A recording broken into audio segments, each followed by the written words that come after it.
Hello. Hi, can I have your attention? Thank you. I just have a few remarks before we get to our main program. I wanted to welcome you all to the West Virginia and Regional History Center's 2022 West Virginia Day celebration. This is a renewed experience for us. We haven't done this in person for a couple years, so it's really exciting to see your faces here and have everyone back together and to feel that energy. So thank you so much for coming. We're also doing this a day late, but let's face it, every day is West Virginia Day at the History Center.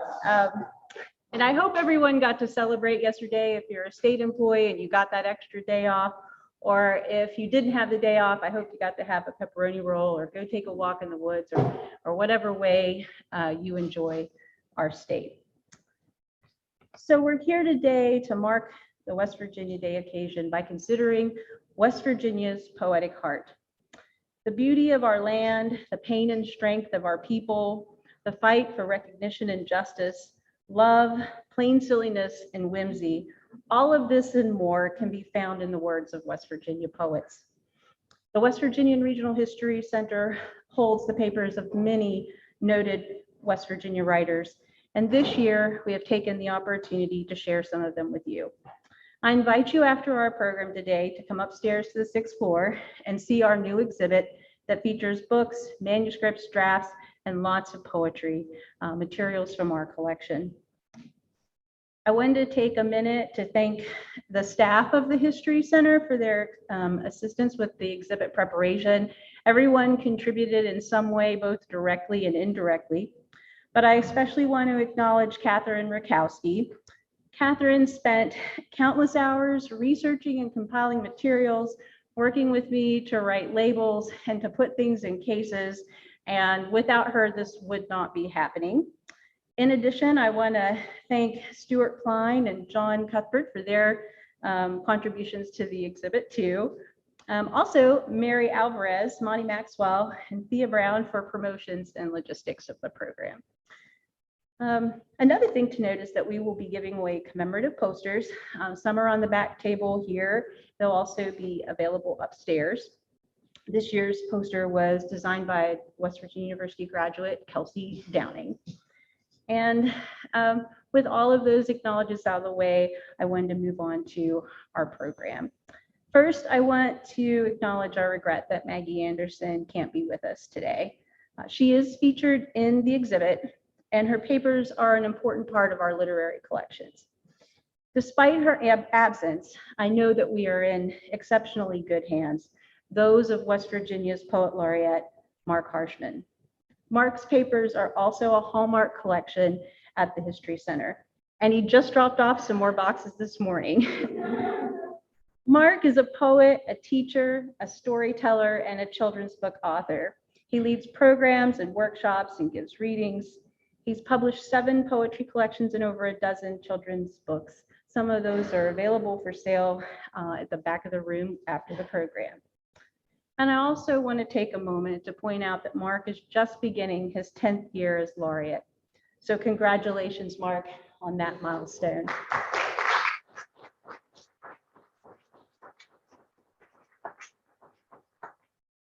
We're so grateful to have you with us today, to hear you read, and maybe to feel the pulse of West Virginia's poetic heart.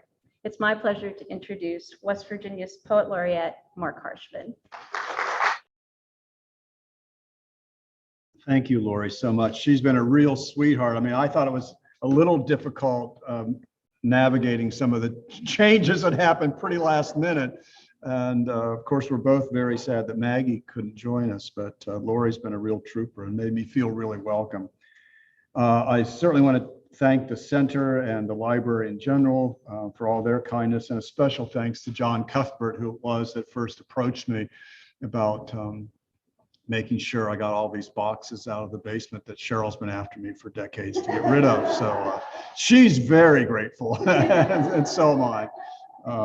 So thank you all very, very much. And I salute the archives, and I hope in the reading that I'm going to do today that I'll be saluting 3 individuals especially who are represented in those archives. The first is Louise McNeill, who served as Poet Laureate for many years here in West Virginia, and who was simply a remarkable poet that for a long time was lost. And I think not exclusively, but certainly that Maggie Anderson played a huge role in restoring not only her reputation, not that her reputation needed restored, but she's simply gone missing for a while, had Louise. And because of Maggie, we now have more books by Louise. My own memory is that she sent me a little note when I had published my first chapbook, very sweet and kind. She had no idea who I was. And then, and this is the anecdote I most like to share, I was at the Vandalia gathering in Charleston, and as some of you may know, that's the celebration of traditional arts and crafts and music storytelling that's held every Memorial Day weekend in Charleston. And I'd been there as a storyteller for years, judged the Liars contest. Anyway, one evening at the Friday evening concert, which was always packed, standing room only, and all music, or almost exclusively music, never even storytelling, certainly not poetry. Well, there was Louise in the back room, probably putting out a cigarette. They wheel her onto the stage, and then up from her wheelchair, she stands up into a walker and comes up into the mic. And she begins to read this poem. And when she was finished, she no longer needed that wheelchair or a walker. She was flying. And it's the longest standing ovation I've ever heard in my life, and not a dry tear in the house. And this is her poem, First Flight. Once, when I was little and played on the hill, one wondrous evening, I dream of it still. Mom called me to dinner, impatient, I knew. So I lifted my arms up and flapped them and flew. I lifted my arms up and flapped them, and lo, I was flying as fast as my short legs could go. The hill swirled beneath me, all foggy and green. I lit by the yard fence, and no one had seen. I told them at dinner, I said, I can fly. They laughed, not believing. I started to cry. I ran from the table and sobbed, it is true, you need not believe me. I flapped and I flew. I told them next morning, I told them again. For years I kept telling. They laughed and I ran. No one would believe me. I ceased then to tell, but still I remember it well.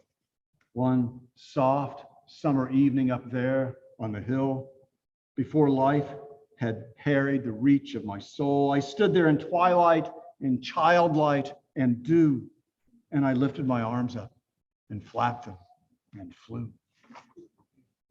Isn't that marvelous? Louise McNeill, well, she was something else. My immediate predecessor and her successor was Irene McKinney, a very different woman indeed, but no less a poet.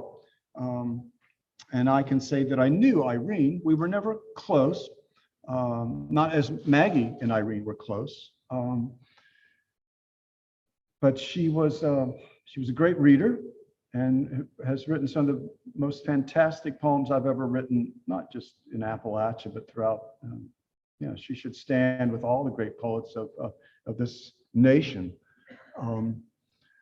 I also, thinking of Irene right now and she and Maggie's friendship, it reminds me that was, as I was talking with John at lunch, it's really rather remarkable that 3, if not 4, women from just a fairly narrow area of north central West Virginia should all publish books with such power and conviction and beauty. Irene McKinney as a poet, Maggie Anderson as a poet, but then also their friend Jane Ann Phillips as a novelist and short story writer, and began as a poet. I actually knew Jane Ann before I ever moved to West Virginia through her first little chapbook, Sweethearts. And of course, closer to some of the four and not others, but Meredith Sue Willis from Shinston, also an absolutely remarkable author. It always gives me pause when I think of these four women. The poem I want to read today by Irene is a poem of hers called At 24. It's collected in the volume Vivid Companion from WVU Press, Vandalia Press of WVU. And it's the poem I think I most often read when I'm before students, especially high school students. So the only word I think you need to know, I do this in front of the high school students, and I don't need to do it for you, you're adults, is Toulouse-Lautrec was a poet, you know, well, hopefully you all know what these words mean. At 24, Irene McKinney. At 24, I had written and read until my eyes were bloodshot, spending nights and early mornings in a fervor of page filling while the baby slept. I was writing to save my life as I knew it could be. I was writing to inscribe my body on a stone tablet, writing in defiance and silence. Nothing could stop me. I kept saying no to the paper. I kept saying, you can't have me, to the junior league, to the tiny streets, to impossible jobs and prissy motherhood. I was certain there was another way to love and work than the simian forms evolved so far. One morning, I drank 8 cups of coffee and wrote 4 poems, and I didn't even care that my head was bursting and I was lurching around while I scrubbed the bathroom. Another time, I left my children. I left the children with my mother and lay in bed all day reading a biography of Van Gogh and groaning, what a life, what a life. I thought about Toulouse-Lautrec, that little freak. I was a freak myself, but only in private. I stared at his bronzes and terracottas and oranges until they pulled the color nerves out of my chest. That was a long time ago. And now I know that I knew nothing then. And if I had, I wouldn't have gone on. Dear Mr. President, I said, dear Dean, dear husband, dear our father, dear tax collector, you don't know me. I don't know what I am, but whatever it is, you can't have me. That's Irene, isn't it? Those of you that knew her, that's Irene. No nonsense. Yeah. That's a good poem for kids, don't you think? Your whole life's ahead of you. Don't let people tell you too much what you have to be. Well, Maggie. Oh, there's so much I want to read of Maggie's, but I can't. I'm going to start. I love these. Those of you that maybe know this generation, her vegetable poems. Do you remember those? Some of you that know Maggie's work, the vegetable poems, and of course, those of you that know me know I'm a fanatic about gardening and especially beans. And this is her little poem called The Beans. It's a small prose poem. The beans are climbing everywhere. I haven't staked them and they're latching on to whatever will help them grow. The handle of the rake I left out all night. The front wheel of the old rusted machine by the fence line, the tall weeds behind them, each other.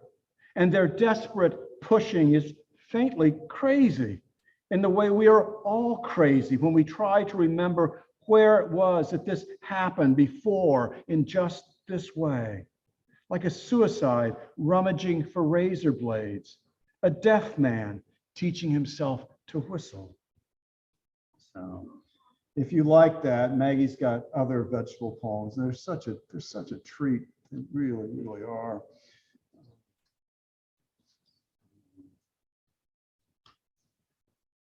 The hard thing about Maggie for me, and I realized I didn't make any particular notes, is that I feel that close to Maggie that we've just been sharing a lot all our lives. I know here's the anecdote, I guess, for that is when I'd finished grad school and my wife had taken a job as the public librarian in Moundsville, and I was going to be teaching part-time at a community college. And we're in Moundsville looking for a place to live. We've got the radio on. Oh, that's ancient times, isn't it? And we had the radio on, and suddenly we hear, and reading tonight at the state penitentiary will be the county's poet laureate, the county's poet in residence, Maggie Anderson. And I thought, is this town going to be big enough for two poets? And then I found out what an amazingly great poet Maggie was, and I felt even, okay, Mark, you're going to have to step up your game. I guess that's what I thought. But no, as it turned out, Maggie and Anna welcomed Cheryl and I with open arms, and we became the best of friends. And so anyway, one of my all-time favorite poems of Maggie's is this one called Country Wisdoms, and I've read it many times before. And I will read it to you this afternoon. There's the little epigraph from Thoreau's Walden: rescue the drowning and tie your shoestrings. Country Wisdoms. Out here where the crows turn around, where the ground muds over and the snow fences bend, we've been bearing up. Although a green winter means a green graveyard, and we've buried someone every month since autumn, warm weather pulls us into summer by the thumbnails. They say these things. When the April rains hurl ice chunks onto the banks, the river later rises to retrieve them. They tell how the fierce wind from the south blows branches down, power lines and houses, but always brings the trees to bud. Fog in January, frost in May, threads of cloud, they say, rain needles.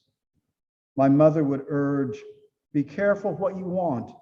You will surely get it. More ways than one to skin that cat. Then they say, bootstraps, pull yourself up. Country Wisdoms, is that not true? That's from Maggie's new and selected Windfall. The first was from that early book, The Years That Answer. And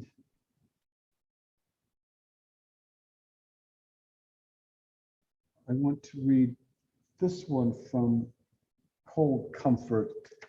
I sometimes do a program on ekphrastic poetry. You know, that's poems in response to artwork, and this is from her book Cold Comfort, titled Independence Day, Terra Alta, West Virginia, 1935, and it's in response in part to photographs that Walker Evans took in that part of West Virginia. And if I remember the story right, Maggie believes some of her family were in some of these photos, perhaps. But anyway, I found this photo and I love to put it up. And I don't think there's anything you need to know. The word you needed to know earlier, by the way, was the word simian, but you figured it out. Independence Day, Terra Alta, West Virginia, 1935, Maggie Anderson from Cold Comfort. Maple trees rise around the picnic tables as if an extension of the crowd. The young man in the white linen suit and cap imagines himself more dapper, and the girls selling kisses under the striped canopy bend their heads. Another girl in a midi blouse with a party hat tilted on her head snarls at Walker Evans. She doesn't want her picture made beside her mother, who is wearing a cloth coat with a fur collar in early July, with the heat washing the fairgrounds and everyone she knows standing around. She knows what Evans doesn't, the talk behind the chance booth, the way every gesture falls on her in a long shadow of judgment and kin. Her small mother in her stupid cloth coat, clutching her purse to her bosom.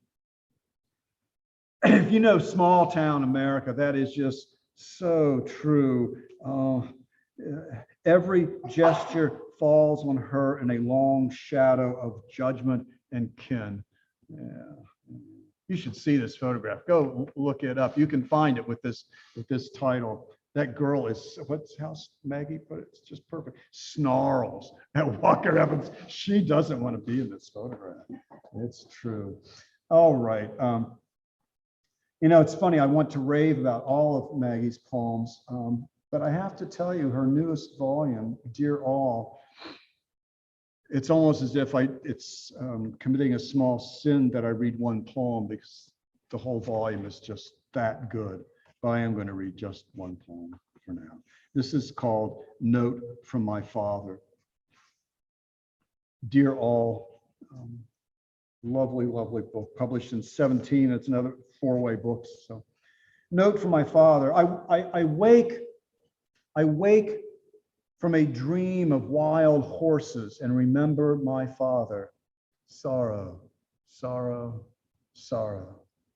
At the end of his life, in the remains of his literate speech, he was trying to say something he thought was clever in garbled nursery rhymes. He stuttered and stabbed at words.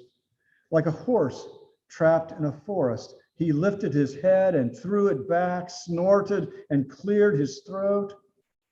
Then he'd give up and try to write the things he wanted me to know. I think he could smell his own blood on the places he had rubbed raw. In my dreams, the horses were blue, the trees were red. In the note, my father said, "You will have, believe me, a crust for a mystic." Believe me, a crust for a mystic. Maggie Anderson. We wish you were here, Maggie. We really, truly do. Nobody misses you more than me right now. I'm going to be up here all by myself. God. The news. Thank you to the news. I got a surprise phone call in early November of the first year of the pandemic from the New York Times. Forgive me, Natalie, you've heard this whole reading before, at least a lot of it. But for the New York Times, they called to request that in light of this extraordinarily difficult year and in advance of Thanksgiving, that I reflect upon what Thanksgiving might mean in the context of my particular state. The request was sent to poets laureate across the nation. I'm not sure to this day how many responded, but I furiously started scribbling. This is early November. You know, I don't have much time. I don't work that way. Anyway, here's the result. Dispatch from the Mountain State. Somewhere, someone's listening to trees talk in a language like song, a song that's been going on longer than time. Maybe.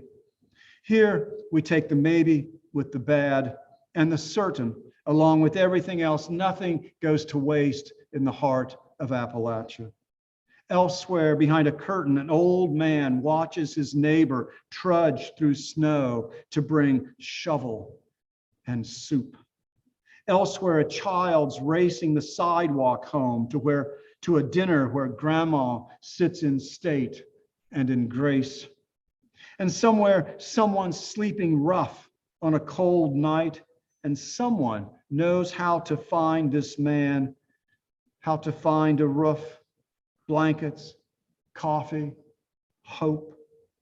You see, we're still holding on here, just enough, despite all we're doing wrong, holding on enough to give not only this man, but ourselves enough for which to be thankful. Even these little gestures that can rebirth a nation, reconcile not only colors like black and white, like blue and red, but reconcile us one to the other. Yeah, let us hope. This is the poem I often read when I'm away from home to give some sense of West Virginia or Appalachia. I think it salutes the spirit that runs deep through the heart of Appalachia. And that notion that certainly the country people, or frankly, my farm people from Indiana, that you use everything that's at hand. You scavenge and you salvage. And that's just about what this poem's about. A couple of my friends, neighbors on Sally's Backbone. A winter of sweets.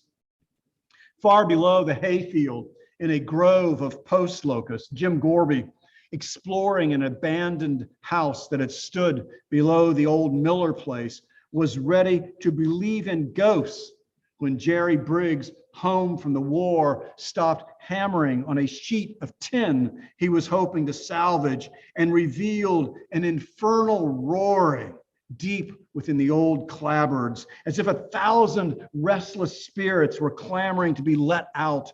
And as his eyes adjusted to the lamplight, he witnessed a long wall pulsing and wavering with sound.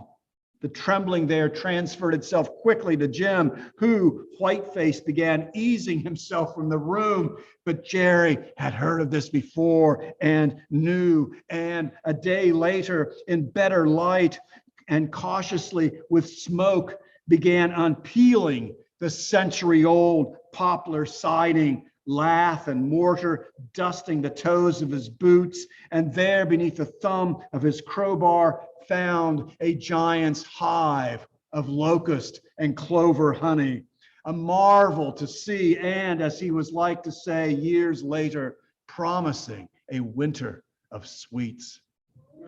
Now, we've all been there, haven't we? That place we know we shouldn't be. I mean, just like you're right there, this entire wall in this dark house is buzzing. And then you realize that's like 100 billion bees there ready to sting you. And you realize it a few seconds too late, and if that's what they had in mind. But winter of sweets. Another poem that helps define things. If you live in Wheeling, as I do, or in the Panhandle for that matter, as I have for a long, long time, and you're a poet, you're haunted by the shadow of James Wright over everything, the great American poet. So this poem reflects a little bit of Wright. The first few images are just pictures of downtown Martins Ferry, Ohio, across the river from Wheeling. This poem, Wright also references the men, and it would have been men in his generation who would put on wetsuits and go into the river, the Ohio River, to bring out the dead. Accidental deaths, drowning, suicides, murders, whatever. And there's also an image that I have not seen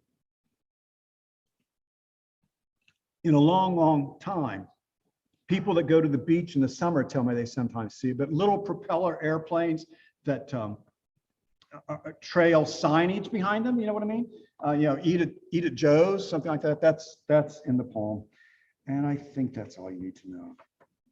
Diving for the Drowned, for James Wright. Off the river and up the hill into Ferry, my first time beyond the 4-lane to downtown, brick and glass, the 5 Roses, deluxe novelty, Dutch Henry's, the turreted bank, the strung stoplight centering town, and overhead, an airplane trailing its letters, Bob Sumner, county clerk. A good day to advertise, a dark, shingled sky, only here and there licked white with the race clouds of the cold front.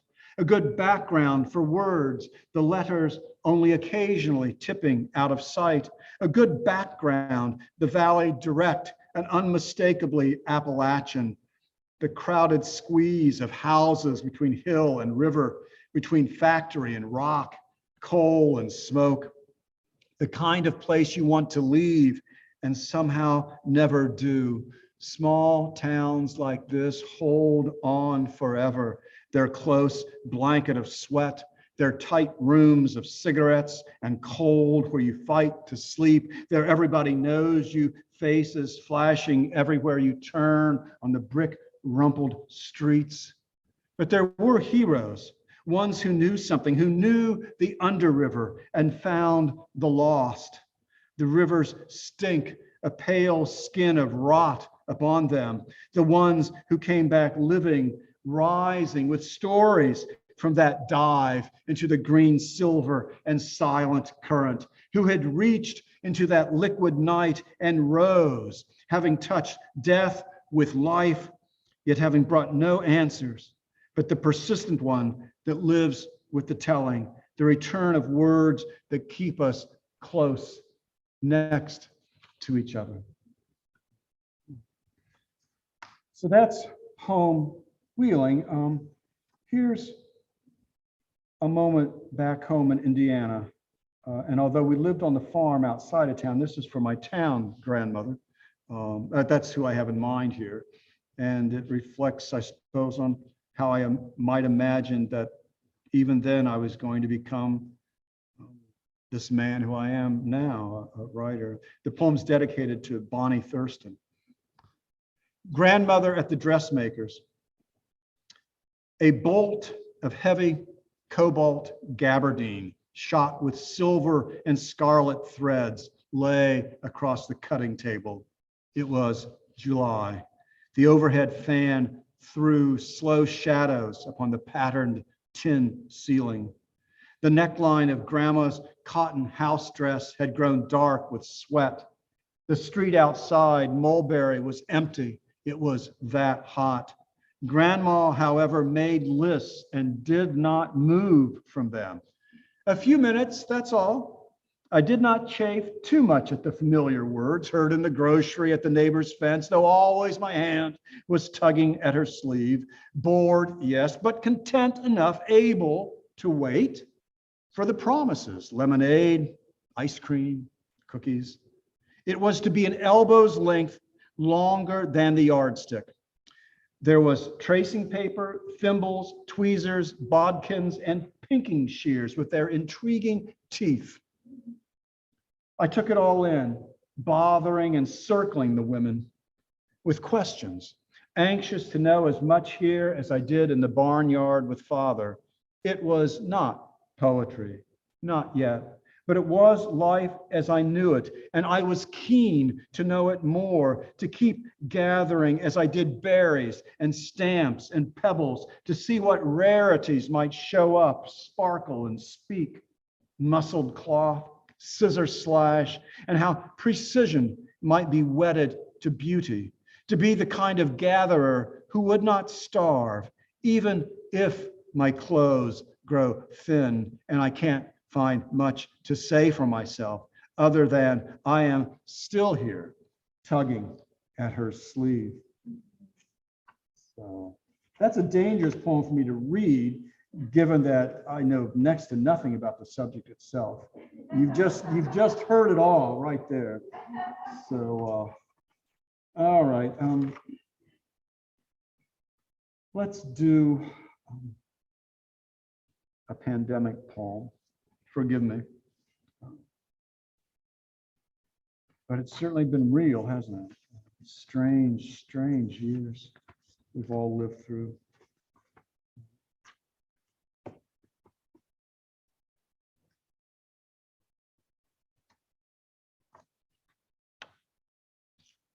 We bought masks, gloves, soaps, wipes, wore the masks, the gloves, hats, long sleeves. We studied and read and scrolled and listened and wept. We kept scrolling. We balled our fists, we cussed, we moaned, we schemed, we planned, we wept. We skipped that meeting, then this one, skipped church, skipped the races, skipped the concert, skipped the bar, did not skip the light fantastic. We forswore cash and raided the empty shelves. We did curbside, we ordered in, and we learned the names of the UPS man, the FedEx woman, the post person. We kept scrolling, we kept weeping. We watched the minutes, the hours, the days, the weeks, the months. We literally watched time fly and stop several times a day, every day. We wept. We kept scrolling. We watched the news, studied the maps, compared the charts. listened to the hot potato of blame as it circled the nations, as we circled the wagons quarantined around our own little homes. We memorized symptoms, got swabbed, took vitamins, ate our greens, our oranges, took our temps, examined our shit.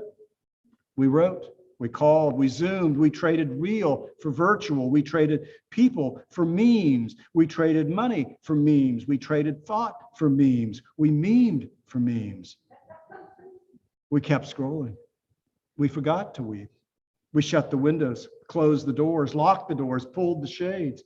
We grew long hair, canceled work, canceled play, quit shaving our faces, our legs, quit this world and entered a new one. We walked the middle of the road, did not walk the close sidewalks, walked around the yard, walked upstairs and down, walked around the room. We sat, we scrolled until we wept once more. Then we didn't. We were lost at sea, lost in the mirror, lost on the screen, lost in the memes, lost in our very own homes with no breadcrumbs to find our way out or in. We watched the memes dissolve. We watched our screens go blank. We watched the keypad dissolve into a pebbly beach. We watched ourselves turn away from each other, turn and weep into our so very clean hands. Well, as if that's not bad enough, I have a little section here marked politics. God help us. Yeah, it's probably time to just get up, but you know, it's serious. I mean, damnation, you know. Galway Canal once wrote, "What troubles me is a sense that so many things lovely and precious in our world seem to be dying out. Perhaps poetry will be the canary in the mine shaft, warning us of what's to come." To me, poetry is somebody standing up, so to speak, and saying with as little concealment as possible what it is for him or her to be on earth at this moment. So let me go here kind of in a sideways fashion. This first poem recalls the Second World War. There was an island in the Pacific theater of that war called Peleliu, across whose there was more blood shed per square inch on this little island than probably anywhere else in that war. And it now has an epigraph, which it didn't originally, from May Sarton. "This is what poetry can do to make the unbearable bearable and to release grief." Restless. In spectacular sunlight, the old woman's fingers never stop. Knit and purl, they work an invisible and resilient yarn. I wonder what she is making, or rather when it was and where. Perhaps it was that elm-shaded porch in Apple Valley during the war, where letters were read and hours spent matching headlines, foreign names to that atlas next to the Bible in which already 2 new death dates were recorded that year. Brother Oliver, 36, son Richard, 19, Oliver in the North Atlantic, Richard on an island in the Pacific, Peleliu, less than a fraction the size of her small county in rural Ohio. Such size puzzled her, seemed unfair, unseemly. Maybe that's why she was so good with her hands, rarely dropping a stitch, producing perfect sweaters and scarves and afghans. But I think now it's nothing so elaborate as a sweater, only a pair of socks, practical, simple, what the boys needed. And maybe her hands are simply searching another pattern, that one we all reach for, wishing to bring the dead back from dying, to bring them back who've gone away from us, away from the touch of hands that once could mend anything, if there was enough yarn, enough light, enough time. And in my own childhood, something I didn't think I'd ever have to worry about again, nuclear warfare. Let me ask you, October 1962, what might I be writing about then? Well, the first sentence will give it away, the Cuban Missile Crisis. And the way I tell it in this poem truly is much the way I remembered it. Mother kissed us goodbye as if we might not ever see each other. October 1962. The Cuban Missile Crisis grew inside the brick fortress that was the old West Side School. The three words could have been Spanish or French or Swahili for that matter. They were scrawled across chalkboards, horned into the ears of the unsuspecting innocent. He couldn't eat not the paste potatoes, the slimy chicken, nor drink the lukewarm and paraffin-flavored chocolate milk. He wanted to go home and stay home. He saw a mushroom cloud lift black out of the gaping maw of the furnace room, lift up over the seven chimneys, lift over town and across the countryside, all the way up the lane to the farm. Remember, I will always love you, his mother assured him that morning, before folding town grandma's phone number into the palm of his hand. The orange bus had already stopped, was waiting, its red eyes winking back and forth, malevolent. At school, they listened to more Spanish or French or Swahili about fallout shelters and evacuations and radioactivity. They crawled under their desks. They formed long lines and snaked their way into the crowded basement below the thundering boom of the basketball court. The world was coming to an end this very day. Susie cried and cried. He wanted to cry too, but chose instead not to eat and threw up.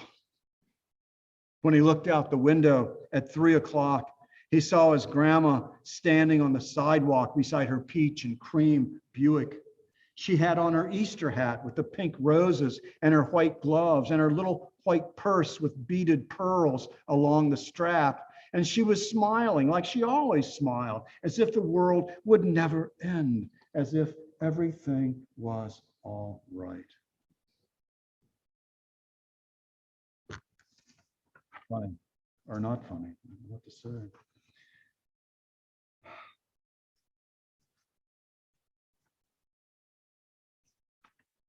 Well,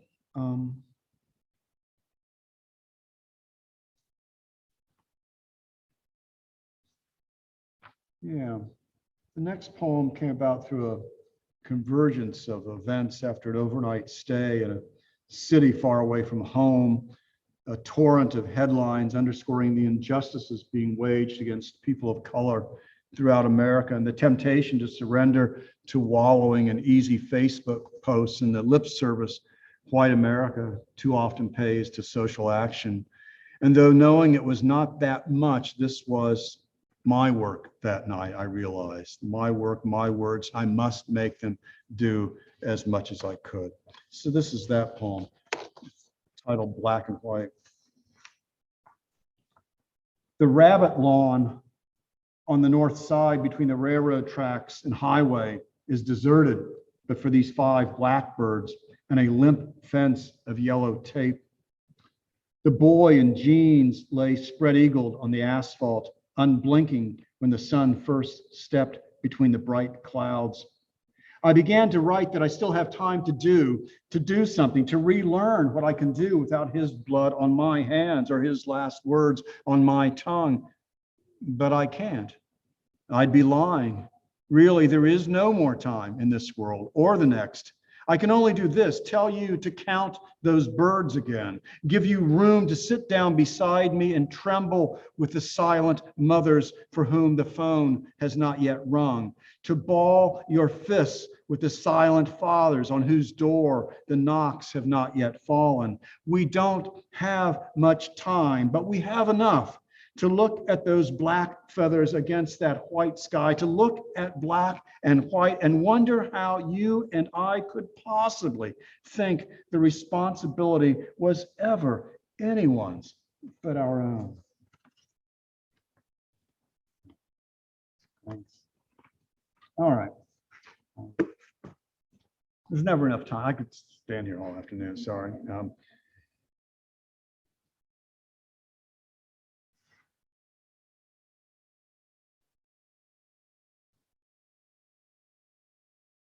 No, I have to read this. No, I don't. Okay.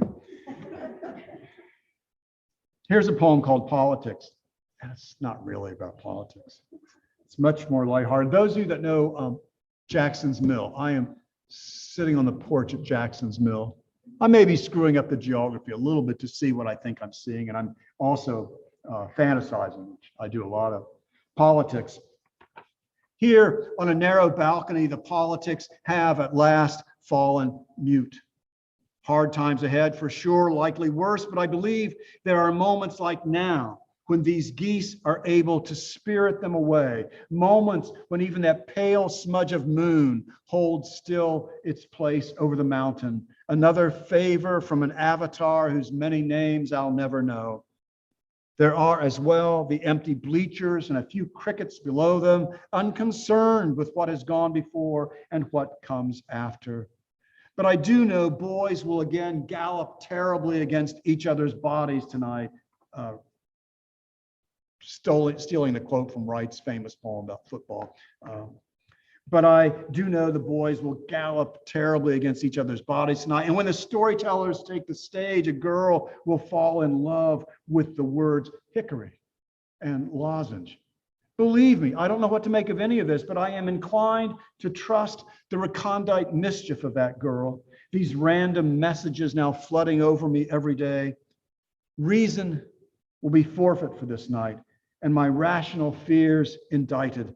Let me light your cigarette. Let me light your cigarette, surrender, and then watch this remote country road curl into the evening. The silent stream carry its sleepy fish below the contented cemetery, steady on its bluff and happy to cast its vote for more of the same.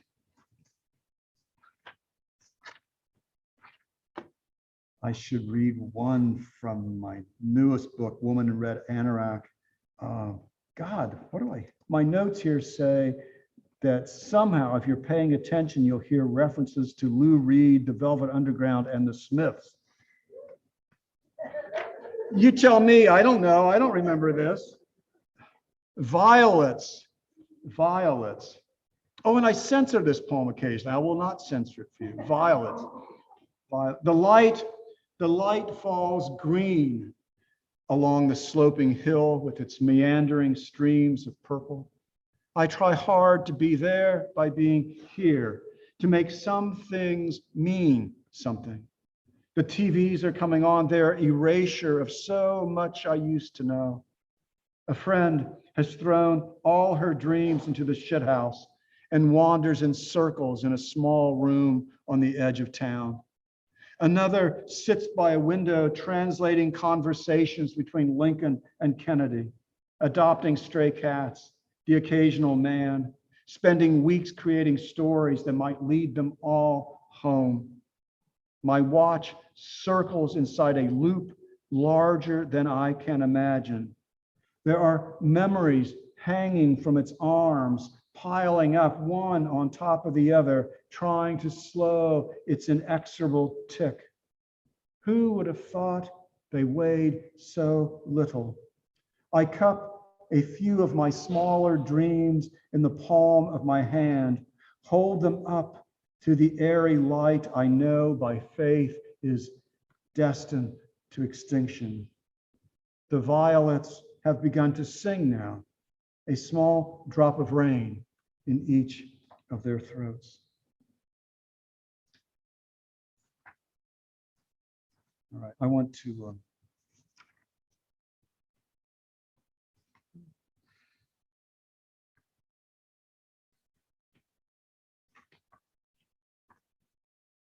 all right. I want to read one poem. I've got this new little book out from Bradley Omenson's wonderful little press here, Monongahela Books, and the new little book's called Dark Hills of Home. You'll be just about the first people to see this. And the concluding poem in the volume is called Almost, and lots of place names from here in West Virginia. And don't think you need to know much, only if Katie Fallon was here, I may have made up a bird. Almost. Almost. The sky is condensed to wind, to air, to a rush roar on the ear as I climb out of the thick green of the Cherry River Valley. From the noise of the future kingdom come now, I've traveled up from Sam Black Church to Levisey, to Nettie, to here by luck and by motor, by foot and by grace. I have come to hear and see, to see from kingdom come to forever now, from Black Mountain and Cranberry to Caesar Mountain. And Caesar Augustus and all his warriors never saw the like of these, Redlick and Viney, Cheat and Kennison. Cloud green and shadowed purple, the mountains drift across the summer afternoon, here and there fractured with bright, ruined castles of stone crags and cap rocks, from sand shoals lapped by Silurian oceans become sandstone and quartzite. Chirp and slow sliding whistles cough and scream. The birds are busy with gossip and discovery, with governance and lust. Black-headed vireos, black-throated green warblers, redstarts, and the hawks' Olympic skating duet on the updrafts. The others, the bobcat, bear, weasel, and porcupine, you'll not likely see unless you lose yourself in the blueberry fields, the huckleberry barrens. Still, they'll find you more often than not. The world will go on without me, but for these few moments, I am sitting on top of the world, a simple summer's day, away from the busy rush of roads, the scrolling of screens, almost off the map, almost heaven, almost where sky meets eternity and eternity almost whispers its secrets in this teasing kiss of a breeze. Almost, almost, almost. John Barry commissioned that for a project about letter writing that he was doing at his, I forget what it's called now, forgive me, John, but a very intensive arts community center in Capon Bridge, West Virginia, which has subsequently been made into a film. The man's name, wonderful filmmaker, documentary filmmaker, and the film takes its title, something in this poem. So, by the way, did anybody hear Lou Reed or the Smiths in that other poem? I forgot to listen. Oh, shit, it's there. I know it is. I know it's there. All right, 2 poems, and you'll be free. I promise. With No Questions is it's from Believe What You Can, the WVU book, and it's a very familiar picture, or I don't get to use an old-fashioned word like this very often, but a tableau, as it says, with no questions.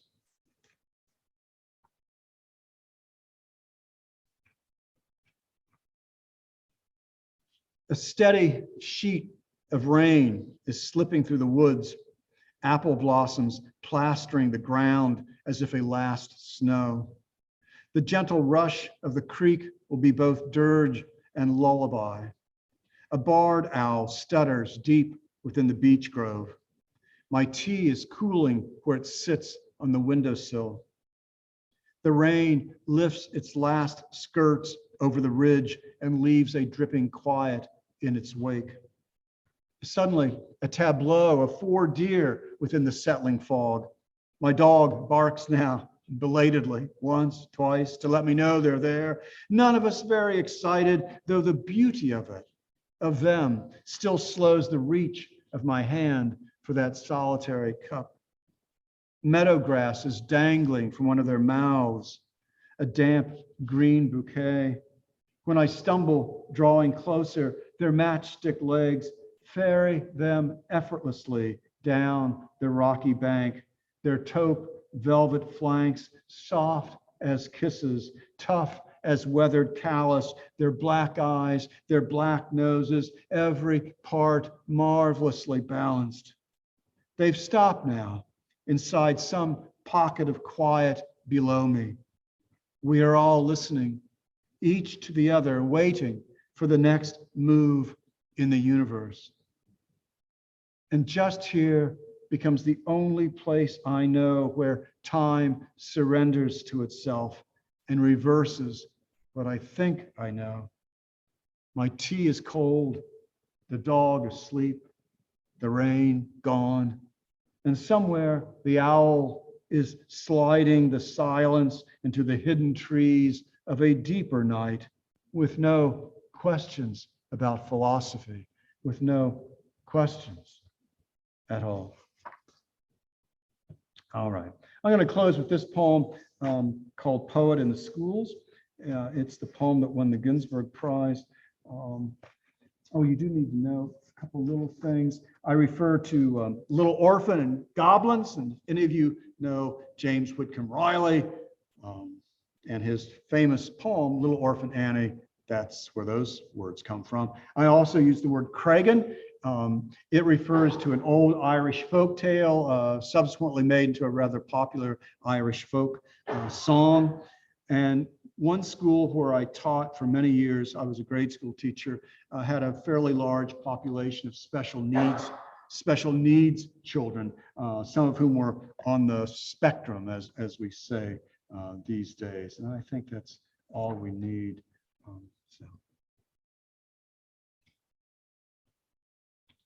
Poet in the Schools.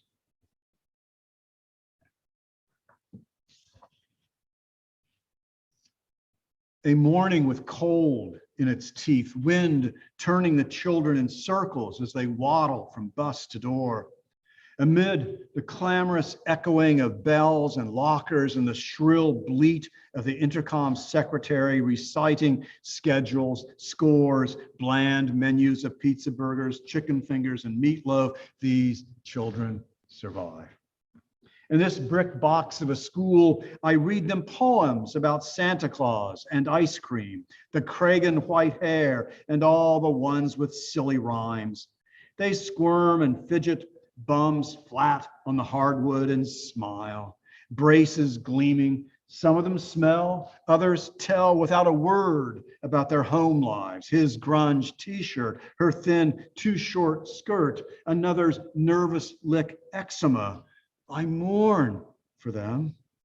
In the back, the troubled ones sit strapped in wheelchairs with their lolling heads, rocking, frozen, ragged, or immaculate, each wearing their differences differently, spectrum analyzed, tongues restless, eyes fixed and deep as any far universe, with moans from little nightmares the rest of us only glimpse across a chasm of luck and privilege.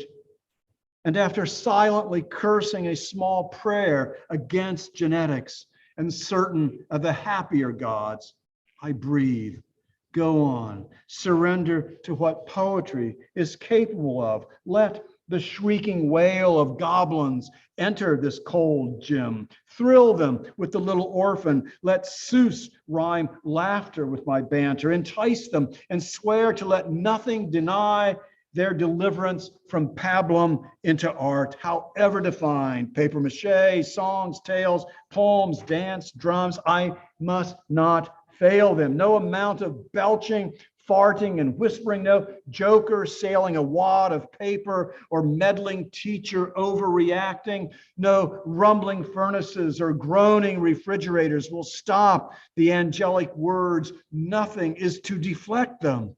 So I tell the one about the family who lived on a mountain so high they had to keep rocks in their pockets to keep from being blown away. And then the one about how the songs we sing will one day save us. I tell them about heroes diving for the drowned, rescuing us with stories.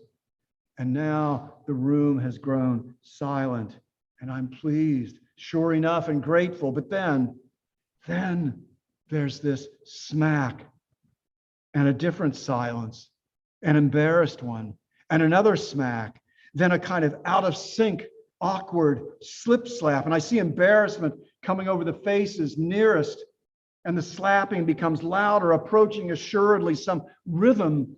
It's the boy in the wheelchair, cream turtleneck with a necklace of paper pumpkins, and he's straightforward, head up, his eyes finding mine, and I return the gaze, maybe we all do, and into his deep universe fall, transformed, and his rhythm solidifies into what we all recognize now. He is simply clapping.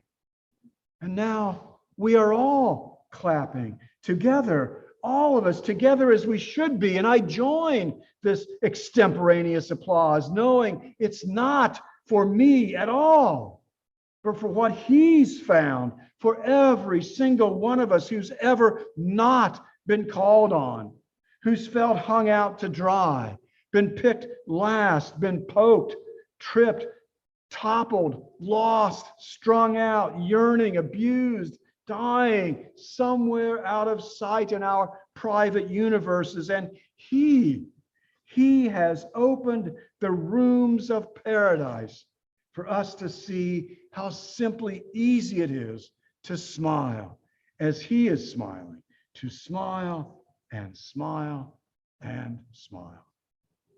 Thank you all very much.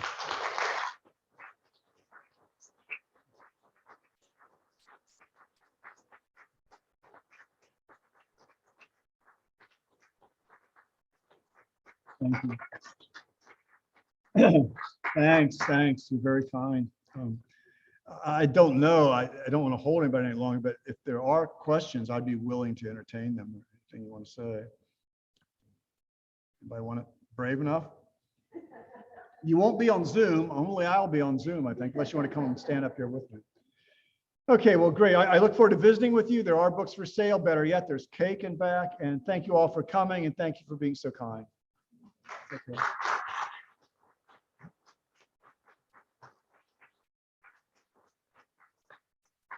Thank you, Mark. That was just beautiful and inspiring. Again, we're just so grateful to have you with us. So buy a book, eat some cake, come upstairs to the 6th floor and check out our new exhibit. We've got Maggie, we've got Irene, Louise, Mark, Norman Jordan, Ed Cabell, Bonnie Thurston. We've got a little bit of everybody up there. So please come and check it out. Thank you all so much for your attendance today.